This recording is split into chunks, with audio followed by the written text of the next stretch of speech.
A courageous local woman has made her way all the way from the COTS homeless shelter to a successful businesswoman and author. Her name is Versandra Kennebrew, and she's joining us live in the studio this morning to share her story. Also joining us, though, is the COTS Chief Development Officer, Lynn Wilhelm. Good morning, both of you, and thank you so much for being here. Good morning. And Versandra, this is your book. Yes, it is. And it's called Thank God for the Shelter. Yes, Memoirs of a Homeless Healer. Wow. First of all, what brought you to that point in your life?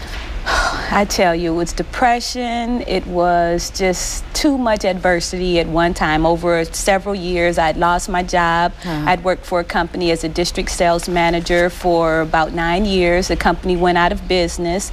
After that time, then 9/11.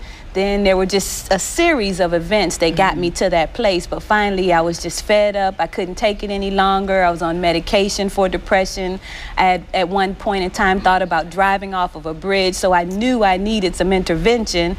And I was on the internet one night doing searching on the internet, looking for low-cost housing. I had been living in a hotel for a year, not really realizing that I was homeless then.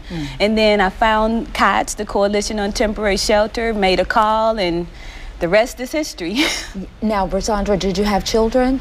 No, I didn't have any children. I raised my two brothers, so my two brothers had just got to the point where they were living on their own, and thank God they were, because then I didn't have to bring them to that place with me. I believe that caring for them actually kept me above ground for so long, but then once they had gone on their own and they were old enough to take care of themselves, it's like, okay, I can let my guard down, but letting your guard down led me to the homeless. All right, Lynn, before we find out more about her story, the proceeds from the book, she's going to donate much of it to COTS, and tell us how that can be used. And I'm sure you all are delighted, obviously. Oh, absolutely. We are delighted to have her as a spokesperson for us. And also, we have a lot of programs and services that help people and individuals like Versandra get back into society, and we're really looking forward to having those funds help us.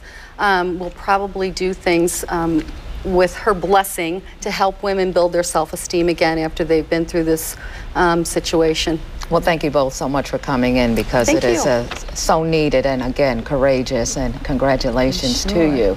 And you can meet Versandra and purchase a copy of Thank God for the Shelter, Memoirs of a Homeless Healer at the book's release debut this coming weekend. It'll take place Saturday from 3 to 6 at the Charles H. Wright Museum of African American History on West Warren in Detroit. Thank you, ladies, so much. And we'll be right back.